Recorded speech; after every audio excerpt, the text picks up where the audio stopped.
कामताराज। गजब कर डाली या भितरी कंटा वाली। गजब कर डाली या भितरी कंटा वाली।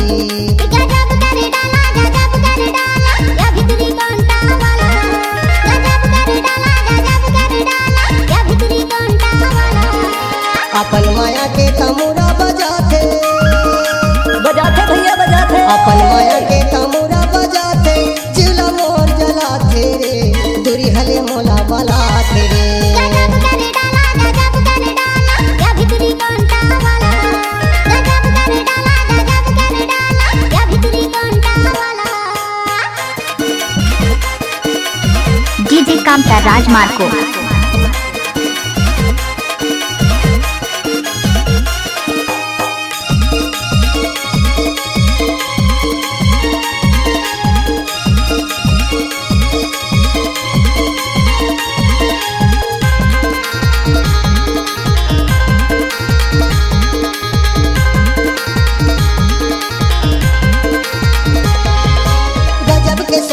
माथे के बिंदिया घर से मान आवे निंदिया। DJ कामताराज।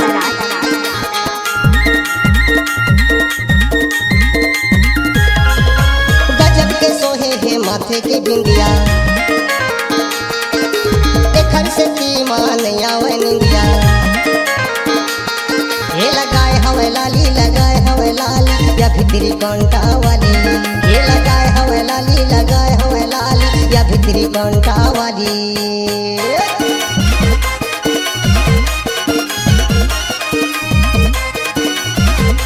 Mix by DJ Kamtaraj Marco.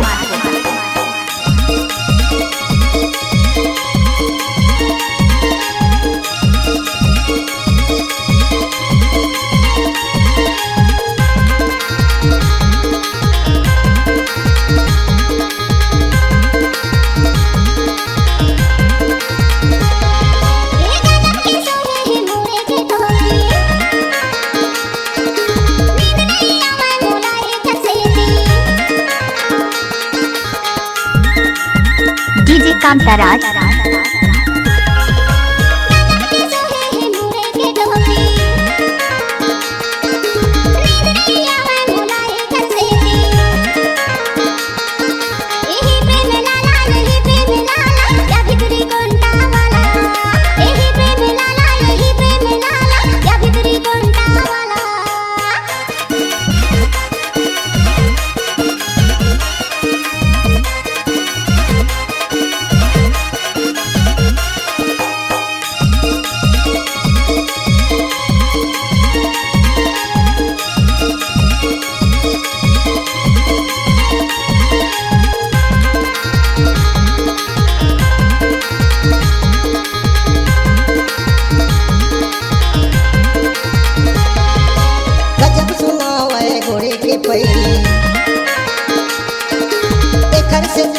मन हो गे बैरी।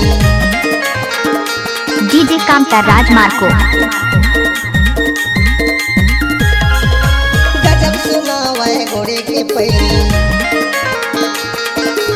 घर से मन हो गे बैरी। मोरो लागे साली या भितरी कंटा वाली।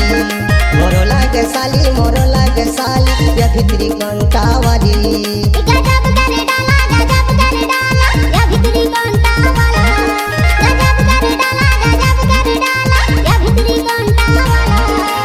अपन माया के तमुरा बजाते भैया बजाते। अपन माया के तमुरा बजाते जिला मोर जलाते रे दूरी हले मोला बलाते रे। गजब कर डाला या भितरी कंटा वाला। गजब कर डाला या भितरी कंटा वाला। हाय हो या भितरी कंटा वाली। डीजे कामताराज मार्को। ये तेरे या भितरी कंटा वाली। डीजे कामताराज मार्को ग्राम दुधमनिया के रहने वाले।